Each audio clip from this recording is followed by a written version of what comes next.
प्रकाशा शेतशिवारात गहू हरभरा पेरणीला शेतकऱ्यांची लगबग। सविस्तर वृत्त। शहादा तालुका प्रकाशा भागाकडे ऊस, कपाशी, ज्वारी अशा अनेक पिकांनी आपले क्षेत्र रिकामे करून शेतकऱ्यांनी रब्बी हंगामाला सुरुवात केली आहे। त्यातच गहू, हरभरा, दादर अशा पिकांना प्रकाशा, वैशाली, नांदर्डे, सोनवल, कलमाडी, डामरखेडा, नादरखेडा या भागाकडे मोठ्या प्रमाणात पेरणीला वेग आला असून बागायतदार शेतकरी बांधव थंडीचे प्रमाण बघून आपले क्षेत्र तयार करण्यासाठी मोठी लगबग सुरू आहे।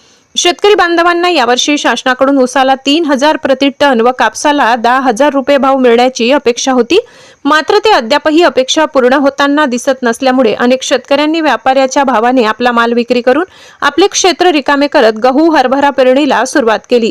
नंदुरबार जिल्हा अतिवृष्टीत घोषित झाल्यानंतर त्याला वगळण्यात आला होता, परंतु जिल्ह्यातील नेते मंडळींनी शेतकऱ्यांच्या पाठीशी उभे राहून पुन्हा नंदुरबार जिल्हा अतिवृष्टीत समावेश करण्यात आला। परंतु शेतकऱ्यांना कधी नुकसानीचा मोबदला मिळेल या आशेने शेतकरी बांधव जिल्हा प्रशासनाकडे बघत आहेत।